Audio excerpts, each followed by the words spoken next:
ইমাম মালিক রাহমাতুল্লাহ আলাইহি জবরদস্ত আল্লাহর ওলি, উনার জামানায় এক মহিলা ইন্তেকাল করেছেন। মহিলা দিনদার ছিলেন, পর্দানশীল ছিলেন, কথাগুলো বুঝবেন, নামাজি ছিলেন। এই মহিলা ইন্তেকাল করবার পরে মহিলার গোসল করাবে, কিন্তু এই বাড়িতে কোনো মহিলা নাই। আরেক মহল্লার থেকে কয়েকজন মহিলা এসেছে, ওই নারীকে গোসল করাবার জন্য এসেছে।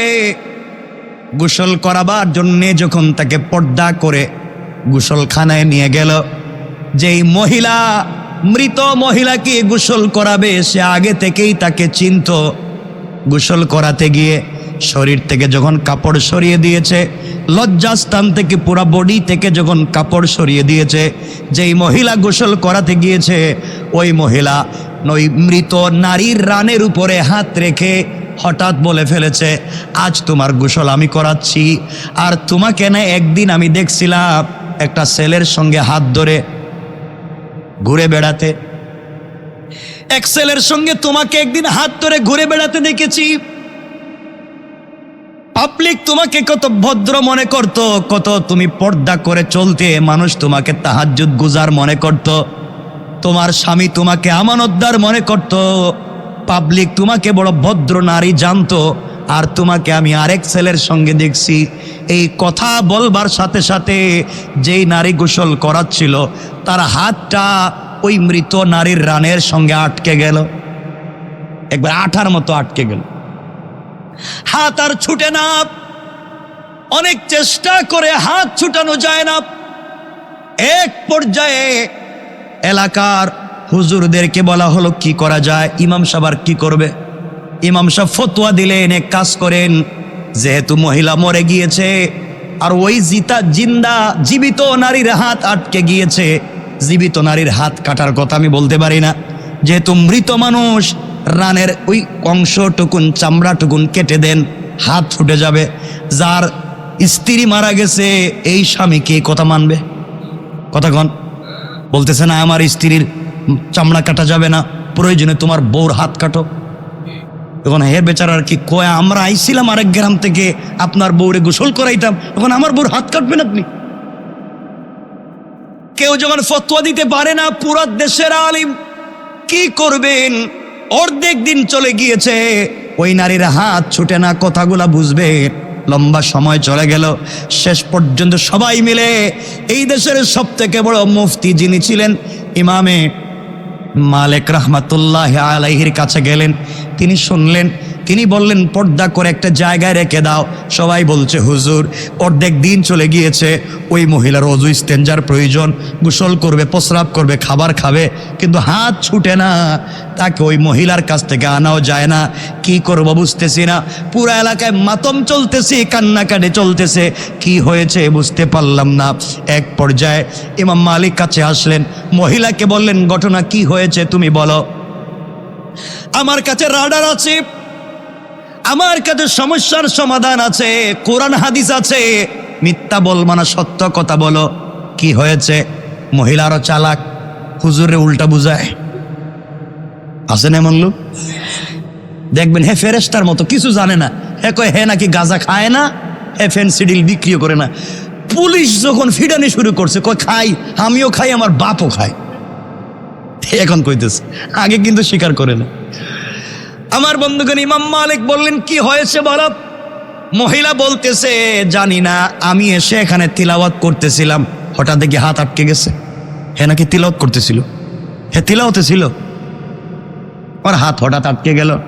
ইমাম মালিক বলে মিথ্যা কথা বলবা না, সত্য কথা বলো বেঁচে থাকতে হলে, নচেত তোমাকে হত্যা করব। এক পর্যায়ে সন্ধ্যা হয়ে গিয়েছে, ওই মহিলা কোনো উপায় না পেয়ে ইমাম মালিকের কাছে বলতেছে, ইমাম মালিক ওই মহিলাকে যখন গোসল করাচ্ছিলাম হঠাৎ করে আমি বলে ফেলেছিলাম, আমি একদিন ধারণা করে ওই মহিলার সঙ্গে একজন পুরুষকে দেখছিলাম, জানি না কে। আমি বলছিলাম ওই গোসল করাতে তার রানের উপরে হাত রেখে তুমি একজন বেগানা পুরুষের সঙ্গে ঘুরে বেড়াইছো, এই কথা বলার কারণে হাত আটকে গেল। ইমাম মালিক বললেন তুমি তুহমত দিয়েছ, হয়তো মিথ্যা কথা বলেছ, হয়তো তার সঙ্গে তার স্বামী ছিল, এই জন্য দুনিয়ায় তোমাকে শাস্তি পাওয়াই লাগবে। সুতরাং কোরআন আছে আমার কাছে, আমি দেখব তুমি এই অপরাধের শাস্তি কি। অপরাধের শাস্তি কোরআন খুললেন, খুলে দেখলেন কেউ যদি কারো উপরে মিথ্যা তুহমত দেয়, এই তার দুনিয়ার শাস্তি হলো আচ্ছা মতো একটা বেত নিয়া তার বডিতে 80টা বেত্রাঘাত দুর্রা। কয়টা? 2 সাইডটা মারার পরে মানুষ বাঁচে না। কয়টা মারতে বলছেন? 80টা। 80 বেত্রাঘাত। সবাই তো আশ্চর্য, এখন কি করা যায়? তিনি বললেন মারো। সে তুহমত দিয়েছে, মিথ্যা বলেছে, অপবাদ দিয়েছে, জাহান্নামে তো যাবেই, দুনিয়া শাস্তি পাওয়া লাগবে, কারণ সে কোনো মিথ্যা তুহমত দিতে গেল। এই জন্য খবরদার, সাবধান করে দিয়ে যায়, কেউ কারো প্রতি মিথ্যা তুহমত দিবেন না। হয়তো ইন্তেকাল করবেন, তওবা করার, মাফ চাওয়ারও সুযোগ খুঁজে পাবেন না। আমার বন্ধুগণ, এক পর্যায়ে 1-2 করে 70টা বেত্রাঘাত দেওয়া হলো, কিন্তু মেয়েটার হাত ছুটে না। এক পর্যায়ে 59টা বেত্রাঘাত করা, 79টা বেত্রাঘাত করা হলো, এখনো হাত লেগে আছে। ইমাম মালিক বললেন, আমি এতদিন কোরআন হাদিস দিয়া পাবলিকরে কত ফতোয়া দিলাম, আজ দেখি ছুটে না, তাহলে মহিলাই সত্য, এ তুহমত দেয় নাই, এ সত্য। আমি উল্টা তারে 79 বেত্রাঘাত দিলাম, এখন তো বাঁচবেই না। 79 বেত্রাঘাত করলাম, মরেই যাবে, বাঁচবেই না, করলাম কি? এক পর্যায়ে তিনি 80 নম্বর বেত্রাঘাত করার জন্য যখন বেত উঠাইয়া 80 নম্বর বেত তার বডিতে মারছেন, হঠাৎ করে ঠাস করে বডি থেকে হাত ছুটে গিয়েছে। আল্লাহু আকবার! তিনি বুঝতে পারলেন তুমি তুহমত দিয়েছো। পয়গম্বর সুলাইমান আলাইহিস সালাতু ওয়াস সালামের জামানায় আল্লাহ তাআলা এক গোলামকে নির্ধারিত করে দিলেন, তার মত অমুক জায়গায়, যেই দেশে তার মত, ধরেন তার মত চীন দেশে লেখা হলো, তার মত চীন দেশে লেখা। আজরাইল দৌড় দিলেন, ওখানে গিয়ে দেখলেন এই লোকটা নাই। সারা দেশ খুঁজলেন, মৃত্যুর মাত্র কয়েক মিনিট বাকি আছে, তাকে তো কোথাও খুঁজে পাওয়া যাচ্ছে না, কোথায় গেল? কোথাও তাকে খুঁজে পেলেন না, পুরা দেশ খুঁজলেন, এই নামে এই চেহারার কোন লোক তো তার কাছে নাই। কারণ আল্লাহ তাআলা যার মত লিখে দিয়েছেন, তার ছবি সহ, তার বাপ দাদার নাম সহ, সে কোথায় তাকে অস্থায়ী ঠিকানা, স্থায়ী ঠিকানা লিখে তা আল্লাহ আজরাইলের কাছে দেন। আজরাইল খুঁজতে লাগলেন, অস্থায়ী স্থায়ী ঠিকানা কোন জায়গায় নাই, গেল কই? পুরো দেশের ভিতরে নাই। কিছুক্ষণ পরে তার মত। হঠাৎ করে ঘুরতে লাগলেন, ঘুরতে ঘুরতে ভিন্ন একটা দেশে চলে গেলেন। ওখানে গিয়ে দেখেন হযরত সুলাইমান আলাইহিস সালাতু ওয়াস সালাম নসিহত করতেছেন, ওয়াজ করতেছেন। তার সামনে সকল প্রাণীরা বসা, মানুষেরা বসা। তাকাইয়া দেখেন আজরাইল। আজরাইল তাকাইয়া দেখেন ওই জায়গায় লোকটা বসে আছে। কিছুই বললেন না, এমনি তো মাথা গরম, খুঁজে পাচ্ছেন না। এর মধ্যে দেখতেছেন ওয়াজ শুনতেছে, চিন্তা করতেছে, খুঁজে পাওয়া যাচ্ছে না। কিছুক্ষণ পরে তার মত, তার মধ্যে ওয়াজ শুনে হযরত আজরাইল তার সামনে এসে কিছুই বললেন না, তার চেহারার দিকে তাকালেন। লোকটা পরিশান হয়ে গেল, শরীর থেকে ঘাম ঝরতে লাগলো, কান্না শুরু করে দিল, হাউমাউ করে ময়দানের এদিক সেদিক ছোটাছুটি করতে লাগলো। এক পর্যায়ে সুলাইমানকে বলতে লাগলো, পয়গম্বর সুলাইমান, আল্লাহ তাআলা আপনাকে ক্ষমতা দিয়েছেন, আপনাকে বাদশাহী দিয়েছেন, আমাকে এই মুহূর্তে আপনি চীন দেশে পৌঁছায়া দেন। আমি চীন দেশে চলে যেতে চাই। আপনার বাতাস, আপনার কথা শুনে, জিন্নাত কথা শুনে, কয়েক সেকেন্ডের ভিতরে আপনি আমাকে ওখানে পৌঁছায়া দেন। হযরত সুলাইমান আলাইহিস সালাতু ওয়াস সালাম তাকে সেখানে পৌঁছায়া দিলেন। হযরত সুলাইমান দেখেন জিন্নাত এখানে ঘোরাঘুরি করলে এবং আজরাইল ঘোরাঘুরি করলে দেখা যায় না। কিছুক্ষণ পরে আবার আজরাইল হাজির। হযরত সুলাইমান ডাক দিয়া বলেন, আজরাইল, কিছুক্ষণ আগে তুমি এখানে ছিলে, এখন কোথায় গেলে? আজরাইল বলছেন, পয়গম্বর, একটা লোক আপনার এখানে নসিহত শুনতে ছিল, তার কাগজের ভিতরে লেখা তার মত হবে কোথায়? চীন দেশে। আপনার এখানে বসে আছে 1000 মাইল দূরে। এই জন্য আমি তার চেহারার দিকে এমন করে দৃষ্টি দিয়েছি, তার ভিতরে মুহূর্তের আসর চলে এসেছে। আপনি তাকে ওখানে পাঠিয়ে দিয়েছে, আমি তাকে ওখানে মৃত্যু ঘটাইয়া আবার আপনার প্রোগ্রামে হাজির হয়ে গেলাম। আল্লাহু আকবার! কার কখন কোথায় মৌত হবে কেউ জানে না। এক হযরতে জাবের রাদিয়াল্লাহু তাআলা আনহুর বাপ হযরতে আব্দুল্লাহ যুদ্ধে চলে গেলেন। আমার বন্ধুগণ, যুদ্ধে যাওয়ার পরে দীর্ঘক্ষণ যুদ্ধ করলেন, শহীদ হয়ে গেলেন। শহীদ হয়ে যাওয়ার পরে কাফেরেরা হযরতে আব্দুল্লাহর লাশকে টুকরা টুকরা করে দিল। নাক কেটেছে, কান কেটেছে, হাত পা কেটে দিয়েছে, চিনা যায় না। হযরতে আব্দুল্লাহর লাশ পড়ে আছে, একত্রিত করা হলো। রাসূল পাক সাল্লাল্লাহু আলাইহি ওয়াসাল্লাম বললেন, কে এসেছে? সাহাবায়ে কেরাম বলছেন, ইয়া রাসূলুল্লাহ, আব্দুল্লাহর ছেলে জাবের এবং তার ফুফু এসেছেন। তাকে লাশ দেখানো যাবে না, ছোট্ট মানুষ, বাবার লাশ দেখলে কষ্ট পাবে। নবীজি বললেন, না না, তার বাপের লাশ দেখাও, তার বোনকেও ফুফুকেও লাশটা দেখাও। হযরত আব্দুল্লাহ রাদিয়াল্লাহু তাআলা আনহুর হাত পা সব একত্রিত করা হলো। হযরতে জাবের বাবার লাশ দেখলেন, এক ফোঁটা চোখের পানি পড়ে গেল।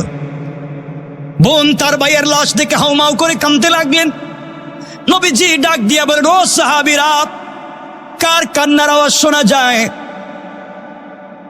একজন মেয়ে মানুষের কান্নার আওয়াজ শোনা যায়, বলো কে?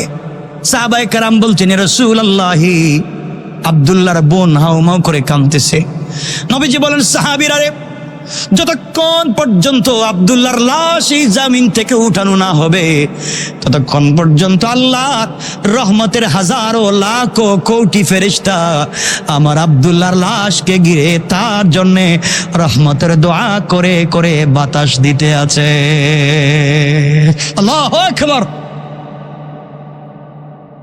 হযরতে জাবের বাবার লাশ থেকে হাউমাউ করে কাঁদতে লাগলেন। নবীজি আস্তে আস্তে করে জাবেরের কাছে গিয়ে জড়াইয়া ধরলেন। আর নবীজি জড়াইয়া জাবেরের কপালে চুম্বন করে বলছেন, জাবের, তুমি বাবার জন্য কান্না করো। কথা বলে আমার নবীজি তার হাত মুবারক জাবেরের মাথার উপরে রাখলেন আর বলেন, জাবের, এই মুহূর্তে তুমি আমার সঙ্গে বাড়িতে চলো। আজকের থেকে আমি আজকের থেকে ঘোষণা করলাম, হযরতে আয়েশা আজকের থেকে তোমার মা, আর আমি মুহাম্মদুর রাসূলুল্লাহ তোমার বাবা হয়ে গেলাম। আমার বন্ধুগণ, উহুদের প্রান্তরে আরেকজন সাহাবীর কবরের ভিতরে দুজনকে একত্রিত করে লাশ দাফন করা হলো, মাদফন করে দেওয়া হলো। 6 মাস পরে হযরতে জাবের চিন্তা করলেন, বাবার লাশকে আলাদা করে ফেলি, একটা কবরে দুইজনের লাশ আলাদা করে ফেলি। 6 মাস পরে কবর খনন করলেন। আল্লাহু আকবার। কবর খনন করে দেখেন 6 মাস আগে বাবার লাশ যেভাবে কবরে রেখেছেন, একটা কানে একটু মাটি লাগা ছাড়া একটা শরীরের ভিতরে একটা মাটিও পড়ে না। আল্লাহু আকবার। এটা তো 6 মাসের কথা বললাম। 40 বছর পরে হযরতে মুআবিয়া রাদিয়াল্লাহু তাআলা আনহুর জামানায় যখন উহুদকে খনন করার প্রয়োজন পড়ল, খনন করতে যখন গেলেন, 40 বছর পরে আব্দুল্লাহর কবর যখন খনন করা হয়েছে, 40 বছর আগে যেইভাবে লাশ রেখে দেওয়া হয়েছে, নবীজির ভালোবাসার কারণে 40 বছর পরে লাশ এভাবেই কাফন সহ অক্ষত রয়ে গিয়েছে। আল্লাহু আকবার বলেন। মুম্বাই শহরে এক মারোয়ারি ব্যবসায়ী ছিল। মারোয়ারি, মুসলিম না হিন্দু? কথা বলেন না। সে নিয়মিত তার সম্পদের জাকাত দিত। এক মুসলমান গিয়ে একদিন তাকে জিজ্ঞাসা করলো, আপনি তো হিন্দু, আপনি জাকাত দেন, জাকাত তো আমরা দিব, আপনি দেন কেন? সে বলল, এর রহস্য আমি যা জানি তোমরা তা জানো, আমি কেন জাকাত দিই তোমরা তা জানো না। তুমি আমার বন্ধু, এজন্য তোমাকে আমি বলতেছি, জাকাত যেদিন থেকে আমি দেওয়া শুরু করেছি, ওই দিন থেকে আমার অনেক সম্পদ আগে ধ্বংস হয়েছে। জাকাত দিই যেই দিন থেকে হিসাব করে দেওয়া শুরু করেছি, ওই দিন থেকে আমার ব্যবসায় আগুনও লাগে নাই, আমার জাহাজেও ডুবে নাই। সুবহানাল্লাহ বলেন। আমার চুরি ডাকাতি হয় নাই, শ্রমিক অসন্তোষ হয় নাই, কিচ্ছু হয় নাই। যেদিন থেকে ঠিক মতো জাকাত দেই সব ঠিক। আল্লাহু আকবার। আমি এখানে 3 বছর আগে এখানে কথা বলেছি। ভৈরবে জুতার ফ্যাক্টরি, জুতার মার্কেটে আগুন লাগছিল, আপনাদের মনে পড়ে? আমি এখানে পুরো মার্কেট জ্বলে যাচ্ছে, পুরো মার্কেট জ্বলে যাচ্ছে। তো একজন মুরব্বী মসজিদের ভিতরে বসে তসবিহ পড়তেছে। সবাই আগুন নিবানোতে ব্যস্ত আর উনি তসবিতে ব্যস্ত। তো সবাই এসে কান্না করে বলতেছে, মুরব্বী, তোমার পাশের দোকান আমার জলে শেষ, তোমার এই পাশের দোকান আমার জলে শেষ, তোমার মার্কেটের পাশে মার্কেট আমার জলে শেষ, আপনি আসেন না কেন? আমি তো মসজিদ থেকে বের হওয়ার কথা না, আমার তো দোকান জ্বলবার কথা না, পুরো মার্কেটে আগুন, পুরো এলাকায় আগুন, সব জ্বলে যাচ্ছে, আপনার জ্বলবার কথা নয়, কারণ কি? দেখেন, আপনারা গিয়ে দেখেন আপনাদের হিসাব, আমি আমার হিসাব করতেছি। ব্যাপার কি, তাকে টেনে হেঁচড়ে বের করা হলো। বের করে দেখা যায় 2-3 গোটা আগুন জ্বলে, সব জ্বলে পুড়ে ছাই। তো মুরব্বির দোকানে আগুন লাগে নাই। সুবহানাল্লাহ বলেন। তো মুরব্বিকে আসল রহস্য জানতে চাওয়া হইলো, বাবা বলো তোমার দোকানে আগুন লাগে নাই কেন? মুরব্বি বলছেন, দেখেন আমি আমার সম্পদ হিসাব করে জাকাত দিয়ে আর 2-4-5 লাখ টাকা বেশি দেই, তা আমি আমার সম্পদের দায়িত্ব তো আল্লাহর কাছে দিই। আল্লাহ থাকতে আমার দোকান জ্বলবে কেন? আল্লাহু আকবার। আর দায়িত্ব যেহেতু আল্লাহরই দিছি, জ্বলে যদি যায় তাহলে আল্লাহ আবার দায়িত্ব আদায় করে কেমনে? আমার বিশ্বাস ছিল আমি যদি চুল হিসাব করে জাকাত দেই, আল্লাহ চুল করে আমার দোকানটা বাঁচাইয়া দিবেন। সুবহান আল্লাহ রাব্বুল ইজ্জত ওয়াল জালাল বললেন, যেদিন জাহান্নামের আগুনে সেই সম্পদগুলোকে উত্তপ্ত করা হবে এবং সেগুলি দ্বারা তাদের কপাল, তাদের পাঁজর এবং তাদের পিঠে দাগ দেওয়া হবে। সেদিন বলা হবে, এটা সেগুলি যা তোমরা নিজেদের জন্য জমা করে রেখেছিলে, মানুষের কাছে হক পৌঁছে দেও নাই, শুধু জমাই করছো আর বাড়াইছো। সুতরাং আজকে যা জমা করেছো ফাযুকু, তোমরা আস্বাদন করো, মা কুনতুম তাকনিজুন। দুনিয়ার জমিনে যা তোমরা জমা করেছো পাবলিককে দেওয়া নাই, এগুলা তোমাদেরকে একত্রিত করে আজ তোমাদেরকে শাস্তি দেওয়া হবে, স্বাদ আস্বাদন করো। আল্লাহ বললেন এগুলাকে কপালে, পাঁজরে এবং পিঠে দাগ দেওয়া হবে। নাউজুবিল্লাহ বলেন। কোথায় দাগ দিবেন? কোথায়? কপালে। আর কোথায়? পাঁজরে। আর কোথায়? কেন? অপরাধ কি? অপরাধ কি? জাকাত দেয় নাই, আমরা দিব তো ইনশাআল্লাহ। এজন্য বাবা আল্লাহর ওয়াস্তে বলছি, হিসাব করেই শতকরা 2.5 টাকা দিয়ে দিয়েন, 2,500 টাকা দিয়ে দিন যদি 1 লাখ টাকার মালিক হন। অনেক লম্বা কথা। আল্লাহ রাব্বুল ইজ্জত ওয়াল জালাল বলছেন, তাদেরকে জাকাতের কথা বললে তাদের কপাল কুচকে যাইত, এই জন্য বলছি কপালে দাগ দেও। চিন্তা করছে, তাদেরকে বলছি তাদের জাকাত দেও, জাকাত দিতে বললি পিঠ দেখাইয়া চলে যায়। এদেরকে বলছি পিঠে আঘাত করো। তাদেরকে জাকাতের কথা বললে তারা কোমরে ধরে, ভাব ধরে, আমি দিতে যাব কেন? এই জন্য বলছি এদের পাঁজরেও দাগ দেও। আল্লাহু আকবার। অর্থাৎ তুমি জাকাত না দিতে যত ভান করছো, আল্লাহ তত জায়গায় দাগ দিব। আল্লাহু আকবার।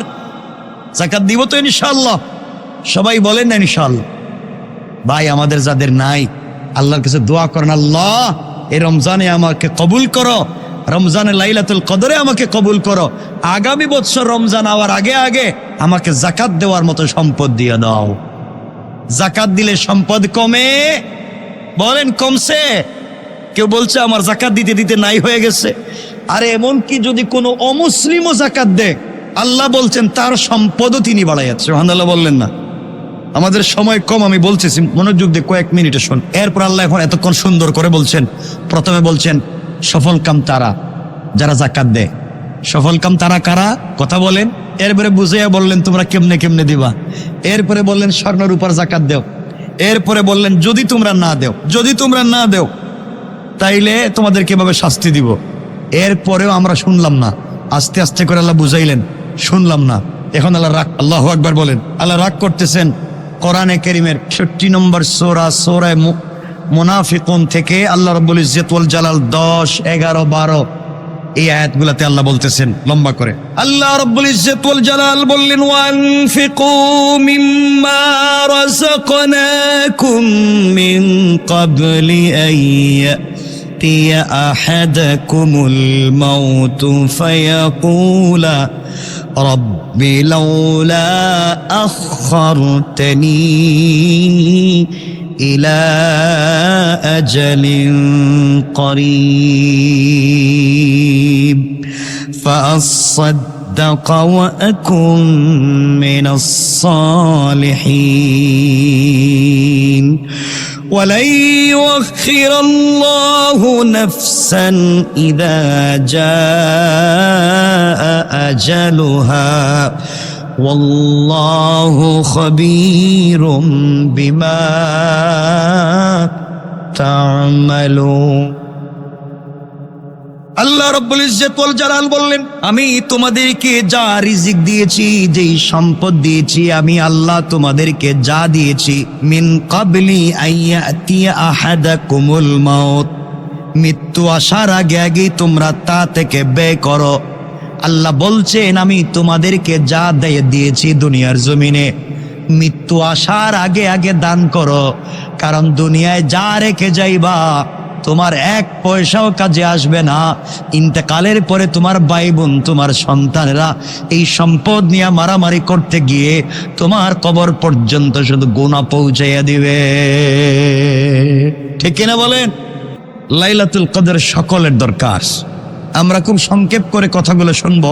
এক, আমাদের সামনে যারা যাকাত দেননি, যাদের বৎসর শেষ হবে এই রমজানে, যাকাত দিয়ে দিবেন তো ইনশাআল্লাহ। যাকাত কারা দেয়? যার কাছে নিসাব পরিমাণ সম্পদ আছে। নিসাব পরিমাণ সম্পদ কতটুকুন বলেন? যার কাছে 52.5 ভরি রূপা, সিলভার যার কাছে আছে তার উপরে যাকাত ফরজ। আপনি এই স্বর্ণের হিসাব বাদ দেন, কারণ আমরা যদি বলি স্বর্ণ 8 ভরি 8.5 ভরি হইলে যাকাত ফরজ, তাহলে আর কিয়ামত পর্যন্ত যাকাত দেওয়া লাগবে, সব বাচ্চা যাইব বলে। এজন্য হিসাবই বাদ।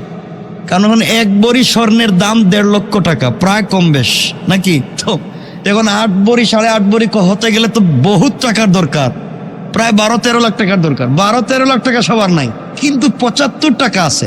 75,000 আছে। কথা বলে না কেন? 75,000 আছে। তাহলে 52.5 ভরি রূপার দাম কত হতে পারে? 70 থেকে 75, আমার মনে হয় 80,000 ধরেন, বাড়াইয়েন না, শুধু 80,000। এখন 80,000 টাকা, আপনারা রাগ করবেন না, 80,000 টাকা বৎসর শেষে আমাদের কাছে কারো কাছে 80,000 টাকা পরিমাণ সম্পদ নাই? কার কার নাই একটু দেখি তো। 80,000 টাকা পরিমাণ সম্পদ নাই? এই 2 জন পাইছে, মাত্র 2। এই 2 জন, মানে এই পুরো এত হাজার মানুষের মাঝে 2 জন যাকাতের হক, আর সবাই যাকাত দিবেন। যার কাছে 80,000 টাকা সম পরিমাণ সম্পদ খরচের পরে আছে, আপনার উপরে যাকাত ফরজ। শতকরা 2.5 টাকা, 100 টাকা হলে 2.5 টাকা দিয়ে দিবেন। 1000 হলে কত? 1 লাখ হলে 2.500 টাকা দিয়ে দিবেন। এখন যার কাছে 75 আছে, 2.500 টাকা দিয়ে দিন, এই তো হয়ে গেল, আপনি বেঁচে গেলে। যাকাত দেন, হিসাব করে আরো 1000 বাড়াইয়া দেন।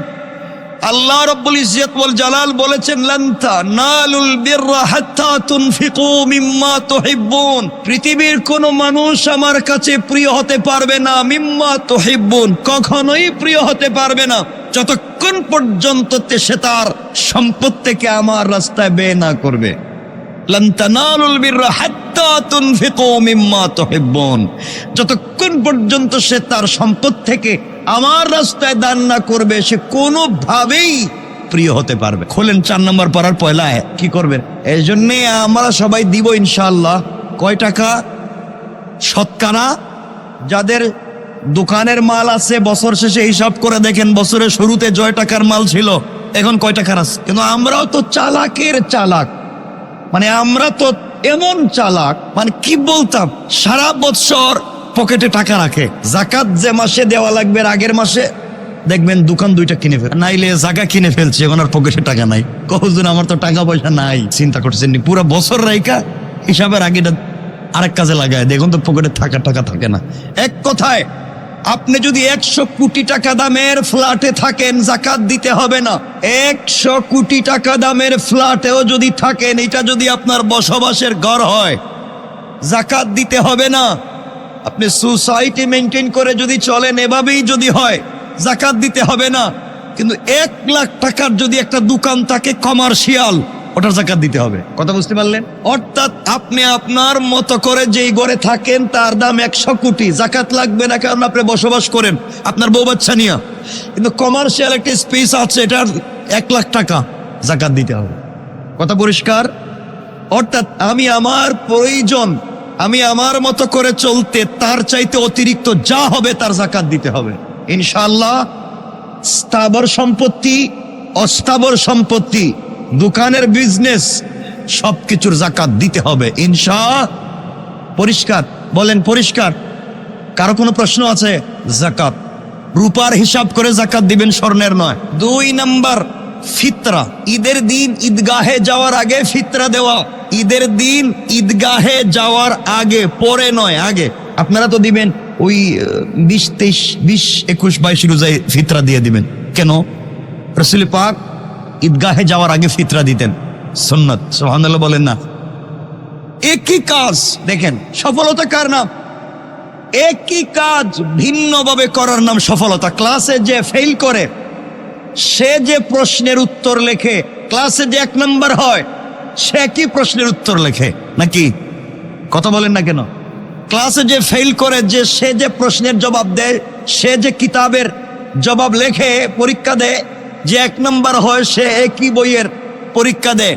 একজন ফেল করে, একজন ফাঁস করে, অর্থাৎ যে ফাঁস করেছে সে একই প্রশ্নের জবাব ভিন্নভাবে। কথা বলেন না কেন? কথা হচ্ছে আমরা সকলেই ফিতরা দেই, কিন্তু রাসূল যেভাবে দিতে বলেছেন সেভাবেই দিতে হবে, সেটাই ভিন্নভাবে দেওয়া।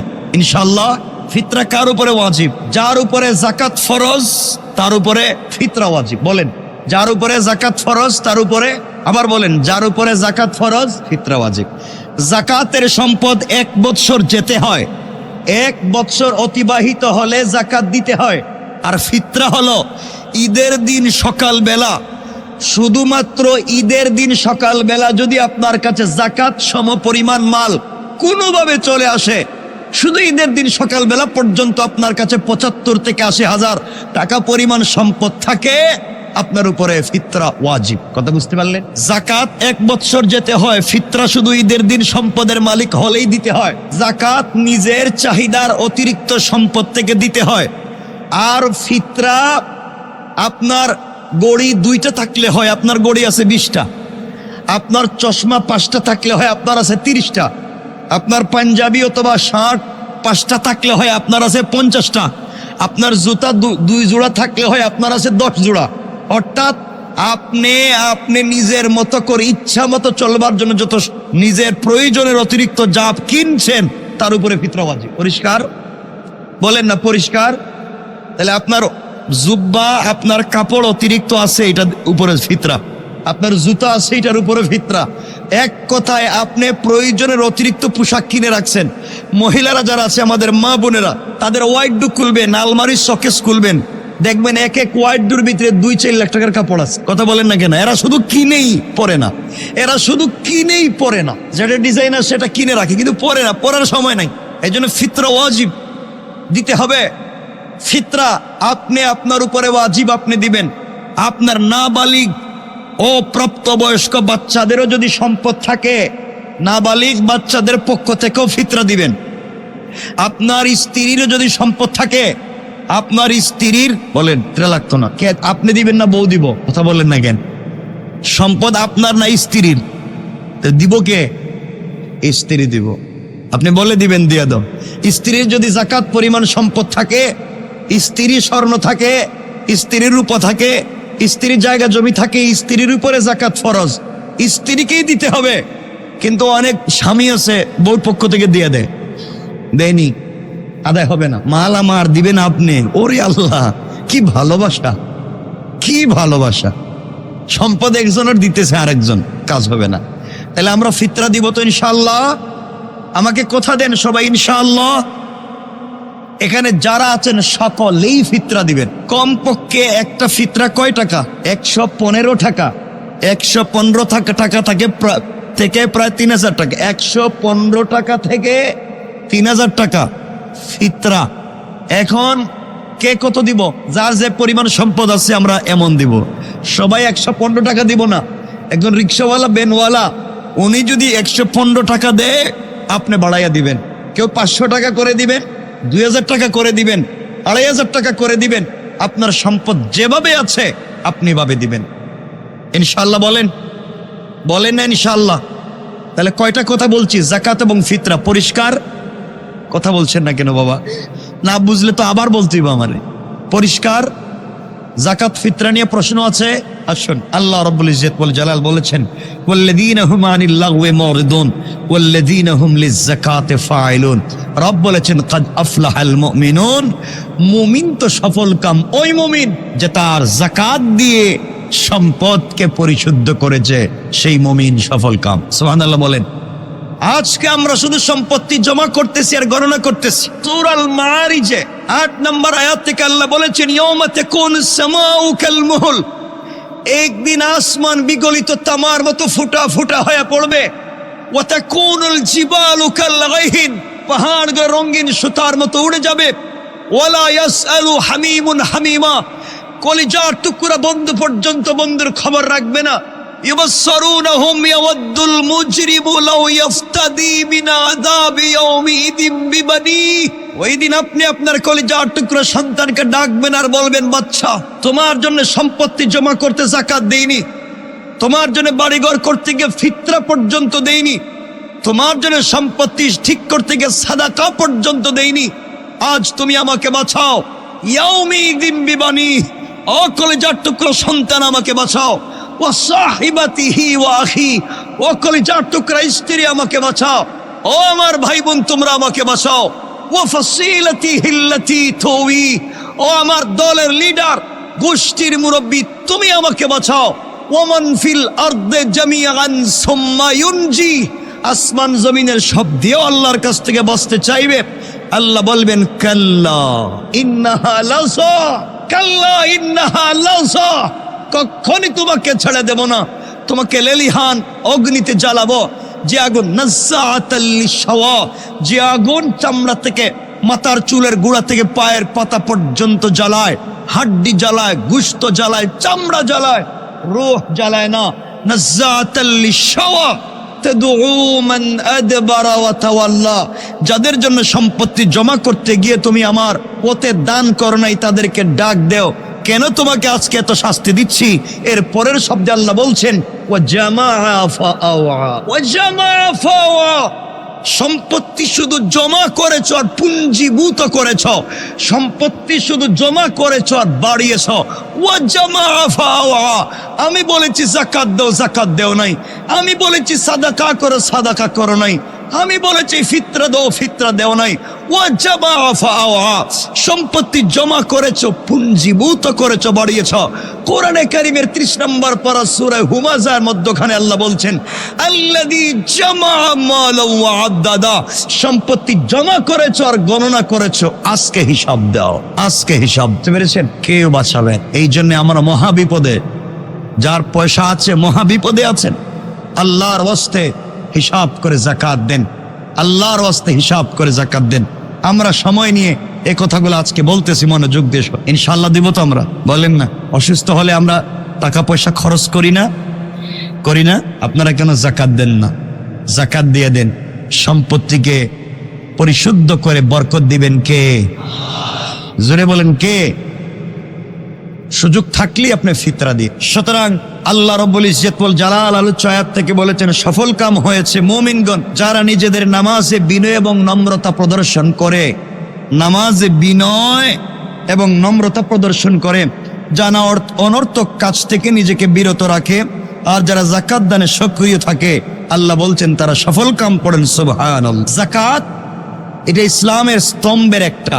ইসলাম নামাজ যেমন ফরজ, রোজা যেমন ফরজ, যাকাতও কার উপরে? নামাজ সকলের উপরে, রোজা সুস্থ ব্যক্তির উপরে, আর যাকাত সম্পদশালী ব্যক্তির উপরে। কথা ঠিক আছে তো ইনশাআল্লাহ? নামাজ বলেন বলেন সকলের উপরে, নামাজ কার উপরে? আবার বলেন, যেই মহিলার ডেলিভারি হতে গিয়ে বাচ্চা অর্ধেক পৃথিবীতে এসেছে, অর্ধেক মায়ের পেটে আছে, এমন সময়ে যদি নামাজের সময় ওয়াক্ত হয়ে যায়, ইশারা করে হলো নামাজ ফরজ। কেউ যদি সাগরে ডুবে যায়, হাত এভাবে নাড়াচ্ছে পানির নিচ থেকে, এইভাবে হাত উঠাইছে, নামাজের সময় হয়ে যায়, ওখানে ইশারায় নামাজ ফরজ। আল্লাহু আকবার বলেন। রব ওখানে আর ছাড় দেন নাই, যেখানে যে অবস্থায় যেখানে আছো নামাজ ফরজ। রব বলেছেন বিমানে আছো নামাজ ফরজ, পানিতে আছো নামাজ ফরজ, এক কথায় যেখানে আছো নামাজ ছাড় নাই। রোজা অসুস্থ মুসাফির ফরজ না। যাকাত, হজ যার সম্পদ আছে সেই দিবে, ফরজ না। একজনের সম্পদ আছে, কোটি কোটি টাকার মালিক আছে, একজন মহিলা কোটি কোটি টাকার মালিক আছে, তার উপরে হজ ফরজ না। না কেন? আমি বলতেছি না, যদি একজন মহিলার কয়েকশো কোটি টাকার মালিক হয়, তার মাহারাম না থাকে, তার স্বামী নাই, তার ছেলে নাই, তার ভাই নাই, তার ভাতিজা নাই, এই মহিলাকে আল্লাহ বলছেন তোমার আর হজে যাওয়া লাগবে না। আল্লাহু আকবার। কোটি টাকার মালিক হওয়ার পরেও ইসলামের ফরজ বিধান হজ্জে যাইতে নিষেধ করেছেন। একজন মহিলাকে তোমার মাহরাম পুরুষ নাই, তুমি যাইও না। আল্লাহ বলছেন তুমি আমার বাড়িতে আসবে, আমাকে দেখবে, আমার ঘর ধরবে, আমার কাপড় গিলাফ ধরে কাঁদবে, এরপরেও না বলতেছি কারণ পুরুষ ছাড়া তুমি যাইও না, তোমার সতীত্ব আর চরিত্রের হেফাজত হবে না। আল্লাহ নারীকে কি সম্মান দিয়ে তার বাড়িতে যেতেও নিষেধ করেছেন যদি মাহরাম না থাকে। আর এই মহিলারা আজকালকে প্রগতির নাম করে রমজানেও তার রাস্তাঘাটে বসে রোজা ছেড়ে দিয়া বিড়ি সিগারেট টানে, ঠিক কিনা বলেন? সমাজকে বিষাক্ত করে দিচ্ছে, ইসলামকে ধ্বংসের দ্বার প্রান্তে পৌঁছে দিচ্ছে। আজকে দিকে দিকে ইফতারে বাধা দেওয়া হচ্ছে, কোথাও ইফতারে বাধা দেয়, সেহরিতে বাধা দেয়, ক্যাম্পাসে নামাজ তারাবি পড়তে আঘাত করা হয়। মনে রাখবেন, যারা নামাজে আঘাত করে, তারাবিতে আঘাত করে, ইফতারে আঘাত করে, সেহরিতে আঘাত করে, মুসলমান স্বাধীনভাবে পৃথিবীতে তাদের মৌলিক অধিকার আল্লাহর হুকুমগুলো পালন করতে যারা বাধা দেয়, তারাই হচ্ছে এই সমাজের নমরুদ আর ফেরাউন ছাড়ার কিচ্ছু না। এই সমাজকে বিষাক্ত করছে তারা। মনে রাখবেন, আল্লাহকে ওয়াস্তে দিনকে বুঝেন। এখানে যারা আছেন বিভিন্ন ব্যবসা করেন, আজকালকে আমি তো এগুলো আগে জানতামই না, অনেক কিছু আছে আমরা তো জানি না। এখন বাজারে দেখা যায় তরমুজ বিক্রি হয় কেজি দিয়ে। এটা কি কেজির? এটা তো পিস পিস করে বিক্রি করব, একটা এক পিস, ওটা কেজি দিয়ে বিক্রি করে। আল্লাহ জানে আপনার তরমুজ কি দিয়ে বিক্রি করে। শুনেন নাই, আগে পিস ছিল, কেজি। আপনারা কি জানেন তরমুজ বিক্রি করতো কে? ফেরাউনের মূল ব্যবসা কি? ওই কেজি দিয়ে তরমুজ বিক্রি, কিন্তু পিসে আর বিক্রি করতো কেজিতে। কোন হেরা হেই কারবার শুরু করছে। আল্লাহ হেফাজত করুক, বলেন আমিন, বলেন আমিন। সুতরাং আল্লাহকে ওয়াস্তে দিন থেকে সরে যাবেন না, দিন থেকে দূরে চলে যাবেন না। আল্লাহ আমাদের সকলকে হেফাজত করুক। আল্লাহ রাব্বুল ইজ্জত ওয়াল জালাল কোরআনে কারীমের 9 নম্বর সূরা তাওবার 34 নম্বর আয়াত থেকে আল্লাহ বলেছেন যাকাত কেমনে দিবেন, কি কি জিনিসের উপরে যাকাত ফরজ আপনাকে দিতে হবে আল্লাহ বলে দিয়েছে। আমরা সংক্ষেপ করে করে বলি। আল্লাহ রাব্বুল ইজ্জত ওয়াল জালাল বলছেন, গোলামেরা, এই দুনিয়ার জমিনে যারা আমি আল্লাহর গোলাম দাবি করবে, আশিকে রাসূল দাবি করবে, আল্লাহর গোলাম যারা দুনিয়ার জমিনে নিজেকে মনে করবে, আল্লাহর গোলামের কোয়ালিটি কেমন হওয়া চাই? আল্লাহ রাব্বুল ইজ্জত ওয়াল জালাল বলছেন, ওয়াল্লাযীনা يكنزون الذهب والفضة ولا ينها في سبيل الله فبشرهم بعذاب أليم। আল্লাহ রাব্বুল ইজ্জত ওয়াল জালাল বললেন, আর যারা স্বর্ণ এবং রৌপ্য জমা করে রাখে এবং সেগুলি আল্লাহর পথে খরচ না করে, তাদেরকে আল্লাহ রাব্বুল ইজ্জত ওয়াল জালাল বলছেন ফাবাশশিরুহুম বিআযাবিন আলীম। আল্লাহ রাব্বুল ইজ্জত ওয়াল জালাল বলে দিলেন, যারা সম্পত্তি জমা করে, স্বর্ণ রৌপ্য জমা করে, তাদের যাকাত দেয় না, আল্লাহ বললেন পয়গম্বরে আরবি তাদেরকে সুসংবাদ দিন ভয়ঙ্কর মর্মস্পর্শী আযাবের। পড়েন নাউযুবিল্লাহ। আযাবের কি সুসংবাদ হয়? কথা বলেন না, না দুঃসংবাদ? আল্লাহ কি বলছেন? সুসংবাদ। ফাবাশশিরহুম বিআযাবিন আলীম। আল্লাহ বলছেন সুসংবাদ দেন তাদেরকে ভয়ঙ্কর আযাবের। এর মানে কি? আল্লাহ একটু মস্কারা করলেন, একটু দুষ্টামি করলেন, একটু মজা করলেন। তোমরা তো শুধু মজার ভিতরেই থাকো, মজার ভিতরেই থাকো, মজার ভিতরেই থাকো। তাদেরকে আস্বাদনের কথা বলুন, অচিরেই তাদের কেমন শাস্তি দেওয়া হবে কেউ তাদেরকে ফিরাইয়া রাখতে পারবে? এই জন্য ভালো করে মনে রাখবেন, যাদের স্বর্ণ রূপা আছে যাকাত দেন না, মা বোনেরাও যারা আছেন তাদেরকে বলে দিবেন, আল্লাহ রাব্বুল ইজ্জত ওয়াল জালাল বলে দিয়েছেন এই পৃথিবীতে একমাত্র সম্পদের নাম হলো স্বর্ণ আর রূপা। আমাদের যে টাকা আছে এটা টাকা নয়, এটা হলো কাগজ। এর মূল সম্পদের নাম হলো স্বর্ণ, ঠিক না? টাকার মধ্যে কি লেখা থাকে? চাহিবে মাত্র ইহার বাহককে, ইহার বাহককে, ইহার বাহককে এই পরিমাণ সম্পদ দিতে বাধ্য থাকিবেন। অর্থাৎ এই 500 টাকার একটা কাগজের বিপরীতে তার সম্পদ তাকে দিয়ে দিবেন। এটা সম্পদ নয়, সম্পদ আছে, এটার একটা সার্টিফিকেট। এই কাগজ সম্পদ হচ্ছে স্বর্ণ আর রূপা।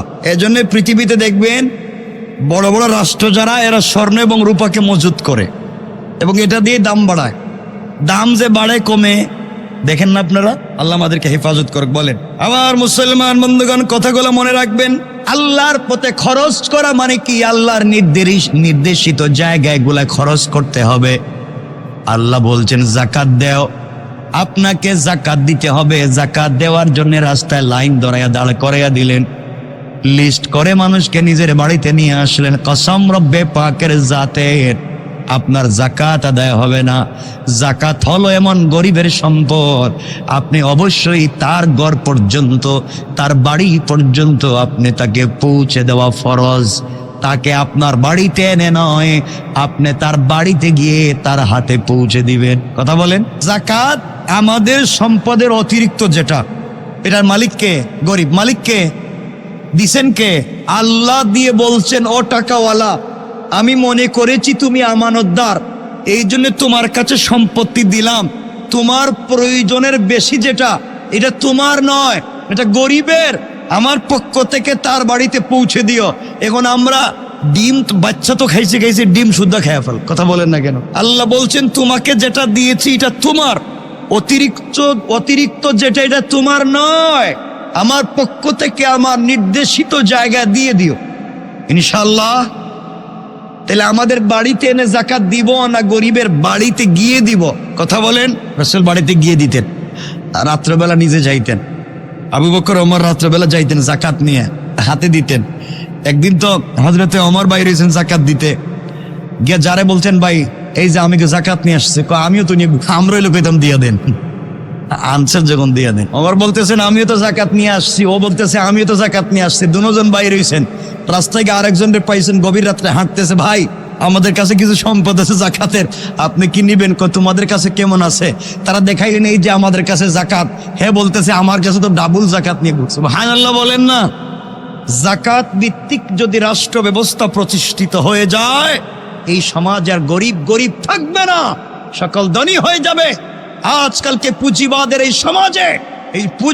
এই সমাজে ধনী শুধু ধনী হচ্ছে আর গরিব শুধু গরিব হচ্ছে। ঠিক কিনা বলে? সমাজ বিষয়। আল্লাহ নির্দেশিত রাস্তায় আমাদেরকে দিতে হবে। আমরা যদি না দিই, আবারও বলছি, স্বর্ণ এবং রূপা জমা করে রাখছেন, এর অর্থ টাকা পয়সা জমা করে রাখছেন। টাকা পয়সা বাকি সম্পদ তো স্বর্ণ রূপার সার্টিফিকেট, অর্থাৎ আপনি সম্পদ যদি জমা করে রাখেন, আল্লাহ রাব্বুল ইজ্জত ওয়াল জালাল কোরআনে কারীমের 9 নম্বর সূরা তওবার 34 নম্বর আয়াত থেকে আল্লাহ বলছেন, আল্লাহ রাব্বুল ইজ্জত ওয়াল জালাল বলছেন, ইয়াউমা ইউহমা আলাইহা ফি নারি জাহান্নাম ফাতুকুয়া বিহা জিবাহুহুম ওয়া জুনুবুহুম ওয়া যুহুরুহুম হাদা মা কানাজতুম লিআনফুসিকুম ফাযুকু মা কুনতুম। আল্লাহ রাব্বুল ইজ্জত ওয়াল জালাল বললেন, যেদিন জাহান্নামের আগুনে সেই সম্পদগুলোকে উত্তপ্ত করা হবে এবং সেগুলি দ্বারা তাদের কপাল, তাদের পাঁজর এবং তাদের পিঠে দাগ দেওয়া হবে। সেদিন বলা হবে, এটা সেগুলি যা তোমরা নিজেদের জন্য জমা করে রেখেছিলে, মানুষের কাছে হক পৌঁছে দেও নাই, শুধু জমাই করছো আর বাড়াইছো। সুতরাং আজকে যা জমা করেছো, ফাযুকু, তোমরা আস্বাদন করো, মা কুনতুম তাকনিজুন, দুনিয়ার জমিনে যা তোমরা জমা করেছো, পাবলিককে দেওয়া নাই, এগুলা তোমাদেরকে একত্রিত করে আজ তোমাদেরকে শাস্তি দেওয়া হবে, স্বাদ আস্বাদন করো। আল্লাহ বললেন এগুলাকে কপালে, পাঁজরে এবং পিঠে দাগ দেওয়া হবে। নাউজুবিল্লাহ বলেন। কোথায় দাগ দিবেন? কোথায়? কপালে। আর কোথায়? পাঁজরে। আর কোথায়? কেন? অপরাধ কি? অপরাধ কি? জাকাত দেয় নাই, আমরা দিব তো ইনশাআল্লাহ। এজন্য বাবা আল্লাহর ওয়াস্তে বলছি, হিসাব করেই শতকরা 2.5 টাকা দিয়ে দিয়েন, 2.500 টাকা দিয়ে দিন যদি 1 লাখ টাকার মালিক হন। অনেক লম্বা কথা। আল্লাহ রাব্বুল ইজ্জত ওয়াল জালাল বলছেন তাদেরকে যাকাতের কথা বললে তাদের কপাল কুঁচকে যাইত, এই জন্য বলছি কপালে দাগ দেও। চিন্তা করছে, তাদেরকে বলছি তাদের জাকাত দেও, জাকাত দিতে বললি পিঠ দেখাইয়া চলে যায়। এদেরকে বলছি পিঠে আঘাত করো। তাদেরকে জাকাতের কথা বললে তারা কোমরে ধরে, ভাব ধরে, আমি দিতে যাব কেন? এই জন্য বলছি এদের পাজরেও দাগ দেও। আল্লাহু আকবার। অর্থাৎ তুমি জাকাত না দিতে যত ভান করছো আল্লাহ তত জায়গায় দাগ দিব। আল্লাহু আকবার। জাকাত দিব তো ইনশাআল্লাহ, সবাই বলেন না ইনশাআল্লাহ। ভাই আমাদের যাদের নাই আল্লাহর কাছে দোয়া করেন, আল্লাহ এই রমজানে আমাকে কবুল করো, রমজানে লাইলাতুল কদরে আমাকে কবুল করো, আগামী বছর রমজান আওয়ার আগে আগে আমাকে জাকাত দেওয়ার মতো সম্পদ দিয়ে দাও। জাকাত দিলে সম্পদ কমে, বলেন কমছে? কেউ বলছে আমার জাকাত দিতে দিতে নাই হয়ে গেছে। আরে এমন কি যদি কোনো অমুসলিমও জাকাত দেয় আল্লাহ বলছেন তার সম্পদও তিনি বাড়াইয়াছে। সুবহানাল্লাহ বললেন না? আমাদের সময় কম, আমি বলতেছি মনোযোগ দিয়ে কয়েক মিনিটে শোন। এরপর আল্লাহ এখন এতক্ষণ সুন্দর করে বলছেন, প্রথমে বলছেন সফল কাম তারা যারা জাকাত দেয়। সফল কাম তারা কারা? কথা বলেন। এরপরে বুঝিয়ে বললেন তোমরা কেমনে কেমনে দিবা। এরপরে বললেন স্বর্ণ রূপার জাকাত দেও। এরপরে বললেন যদি তোমরা না দেও তাইলে তোমাদেরকে এভাবে শাস্তি দিব। এরপরেও আমরা শুনলাম না, আস্তে আস্তে করে আল্লাহ বুঝাইলেন, শুনলাম না। এখন আল্লাহ রাগ, আল্লাহু আকবার বলেন। আল্লাহ রাগ করতেছেন। কোরআনে কারীমের ৬৬ নম্বর সূরা, সূরা মুনাফিকুন থেকে আল্লাহ রাব্বুল ইজ্জত ওয়াল জালাল 10, 11, 12 এই আয়াতগুলোতে আল্লাহ বলতেছেন লম্বা করে। আল্লাহ রাব্বুল ইজ্জত ওয়াল জালাল বললেন ওয়ানফিকু মিম্মা রাযাকনাকুম মিন ক্বাবলি আইয়াতিয়া আহাদাকুমুল মাউতু ফায়াকুলা রব্বি লাউলা আখখারতানি ইলা আজালিন করিব فأصدق وأكن من الصالحين ولن يؤخر الله نفسا إذا جاء أجلها والله خبير بما تعملون। আল্লাহ রাব্বুল ইজ্জত ওয়াল জালাল বললেন আমি তোমাদেরকে যা রিজিক দিয়েছি, যেই সম্পদ দিয়েছি, আমি আল্লাহ তোমাদেরকে যা দিয়েছি, মিন ক্বাবলি আইয়াতিয়া আহাদাকুমুল মাউত, মৃত্যু আসার আগে আগে তোমরা তা থেকে ব্যয় করো। আল্লাহ বলছেন আমি তোমাদেরকে যা দিয়েছি দুনিয়ার জমিনে, মৃত্যু আসার আগে আগে দান করো। কারণ দুনিয়ায় যা রেখে যাইবা তোমার 1 পয়সাও কাজে আসবে না। ইন্তেকালের পরে তোমার ভাই বোন, তোমার সন্তানেরা এই সম্পদ নিয়ে মারামারি করতে গিয়ে তোমার কবর পর্যন্ত শুধু গুনাহ পৌঁছাইয়া দিবে। ঠিক কিনা বলেন? আজকালকে অনেক জায়গায় দেখা যায় বাপের লাশ তারা রাস্তায় রেখে দিয়েছে, সম্পত্তি বন্টন না হওয়া পর্যন্ত বাপের লাশকে তারা দাফন করতে চায় না। আছে না নাই? কার জন্য সম্পত্তি করে গেলেন? কার জন্য রেখে গেলেন? এখনই সময় দান করে যান সব। আল্লাহ বললেন তোমরা দান করো, অন্যথায় মৃত্যু চলে আসলে সে বলবে হে আমার রব, সে ডাক দিয়া বলবে হে আমার রব, ফায়াকুলা রব্বি লাউলা আখখারতানি ইলা আজালিন করিব, সে ডাক দিয়া বলবে হে আমার রব আমাকে আরো কিছু সময়ের জন্য অবকাশ দিন। হায় আল্লাহ তাআলা আমাকে একটু সময় দিন, আমি যে সম্পদ রেখেছি ওই সম্পদগুলোকে আবার দান করে চলে আসি। আল্লাহ রাব্বুল ইজ্জত ওয়াল জালাল বললেন গোলাম রে, তোমাকে দিলাম, তুমি দান করলে না, এখন তুমি আমাকে বলছো তোমাকে সময় দেওয়ার জন্য তুমি দুনিয়ায় গিয়ে ওগুলা দান করে আবার আসবে। আল্লাহকে বলছে আল্লাহ তাআলা আমি শুধু সম্পদ থেকে দান করব তা নয়, ওয়া আকুম মিনাস সালিহিন, আল্লাহ দুনিয়ার জমিনে সম্পত্তি দান করে আমার চোখের সামনে আমার পাশের ব্যবসায়ী কোটি টাকা দান করলো আল্লাহর রাস্তায়, এতিমখানায় দিল, গুরুস্থানে দিল, মসজিদ মাদ্রাসায় দিল, আর আমি শুধু সম্পত্তি জমা করলাম, দিতে পারলাম না।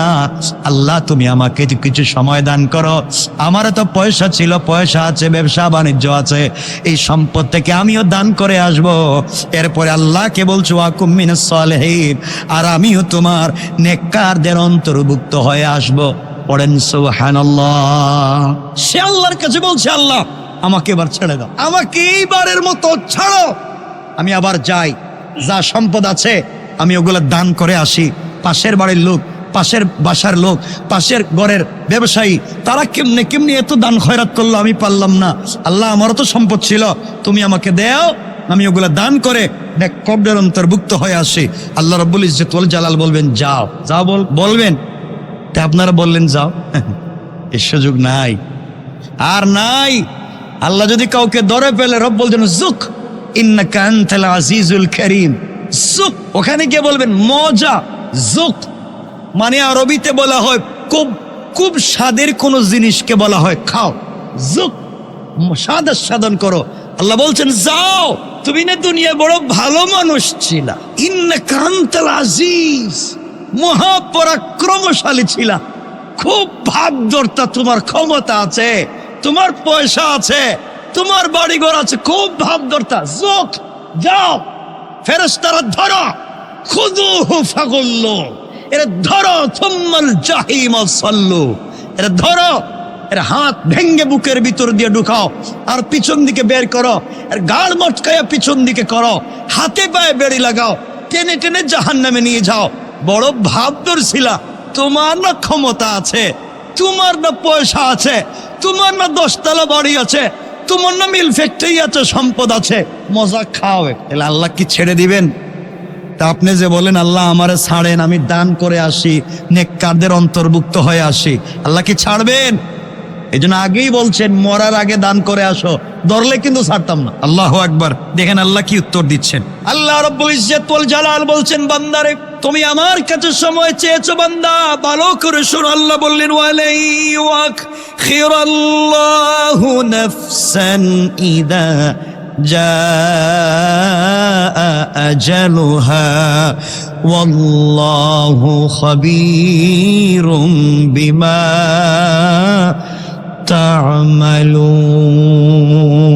তা'মালুন।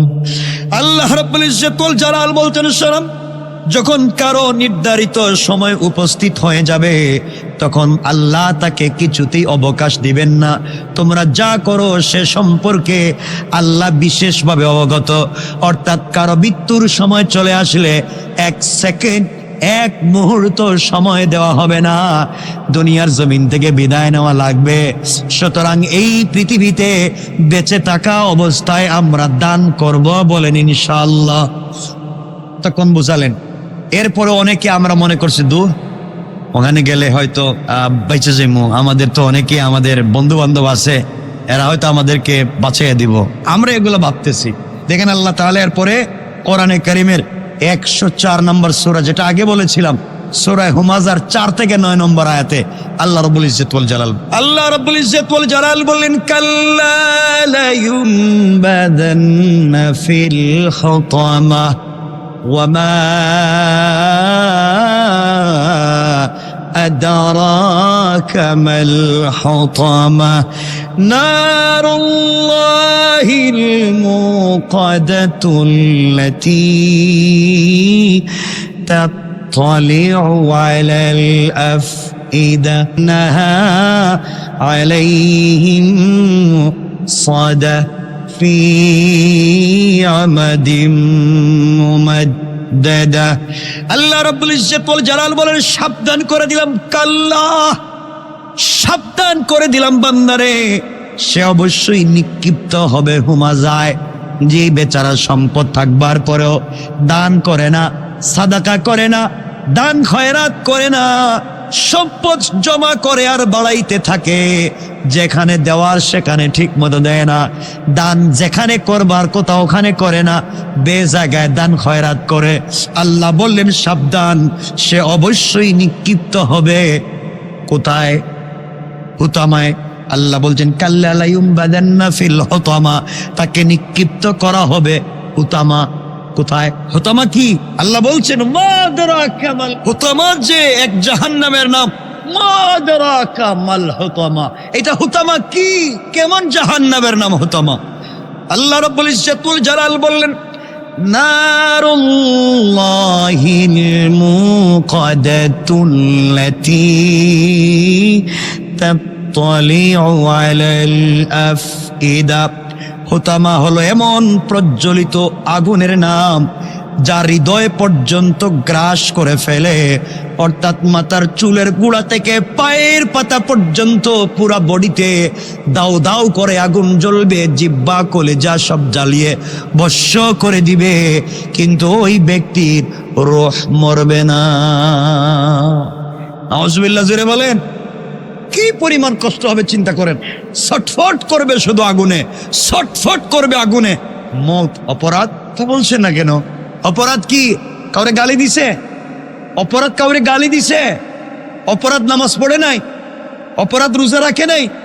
অপরাধ কি? সবাই বলেন সম্পত্তির দান। এই জন্য আল্লাহর ওয়াস্তে বাবা খুব বুঝে শুনে আল্লাহর ওয়াস্তে যাকাত দিব তো ইনশাআল্লাহ। এই জন্য আল্লাহ রাব্বুল ইজ্জাত ওয়াল জালাল এই সূরার শুরুর দিকে আল্লাহ বললেন ওয়াইলুল লিকুল্লি হুমাযাতিল লুমাযা الذي جمع مالا وعدده يحسب أن ماله أخلده। আল্লাহ রাব্বুল ইজ্জত ওয়াল জালাল বলেন ওয়াইল, দুর্ভোগ, ধ্বংস হও তুমি, ধ্বংস হও। কে বলতেছেন? কথা বলেন না কেন? আল্লাহ যদি বলেন কাউকে ধ্বংস হও, তাকে বাঁচাবার কেউ আছে? আল্লাহ বলতেছেন ওয়াইল, ধ্বংস হও তুমি, দুর্ভোগ তোমার, প্রত্যেক দিন দুর্ভোগ, প্রতিটা মিনিটে দুর্ভোগ। ওয়াইলুল লিকুল্লি হুমাযাতিল লুমাযা, দুর্ভোগ প্রত্যেক তার। কার কার? আল্লাহ বলছেন প্রত্যেক ধ্বংস। আর বাইচা লাভ কি? আমি বলতেছি, সবাই বলেন না। আবার চিন্তা করেন, আল্লাহ বলতেছেন তার সৃষ্টিকে তোমার দুর্ভোগ, তুমি ধ্বংস হও, তুমি মরো, তুমি জাহান্নামী, তুমি আহাম্মক, তুমি বেওকুফ, তুমি দুর্ভোগা, তুমি একবার হতভাগা, তোমার কিচ্ছু নাই। কে বলতেছেন? আল্লাহ। আমি কি করছি আমারে বলেন আপনি? আমি দুর্ভাগা, আমি হতভাগা, আমি কি করছি? আমি নামাজ পড়ি না, আমি রোজা রাখি না, আমি মানুষের সালাম দেই না, আমি ওজনে ঠিক মতো দেই না, আমারে গালিগালাজ করেন কেন? আল্লাহ বলছেন লিকুল্লি হুমাযাতিল লুমাযা, যারা সামনে এবং পিছনে বদনাম করো, তোমার ধ্বংস হোক। কে বলছেন? দেখছেন, আল্লাহ বলছেন তুমি নামাজ পড়ো তো ঠিক আছে, সামনে পিছনে বদনাম করো কেন? রোজা রাখো তো ঠিক আছে, সামনে পিছনে বদনাম করো কেন? সামনে এক কথা কও, মসজিদ থেকে বাইরে আরেক কথা কও, আমার ঘরে গিয়ে এক কথা বলো, বাহিরে গিয়ে আরেক কথা বলো, আমার সামনে এক ভাব ধরো, বাহিরে গিয়ে আরেক ভাব ধরো। আল্লাহ কয় ওয়েল, ধ্বংস তোমার। সামনে একটা, কি বুঝলেন? কথা কি বুঝছেন আমার?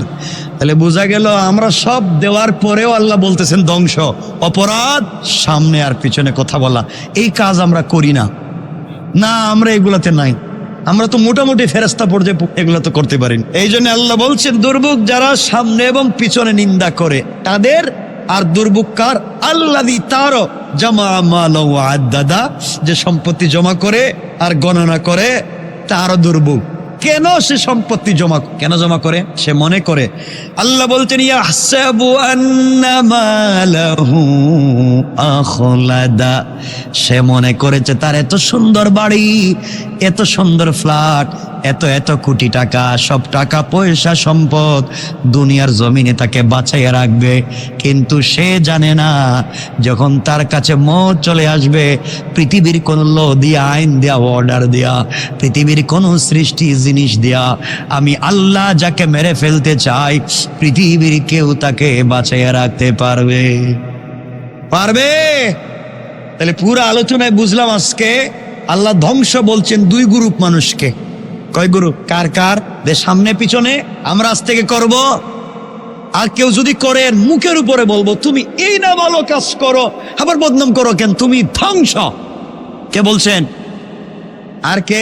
আর যে সম্পত্তি আল্লাহর রাস্তায় দান করে না, সেও ধ্বংস।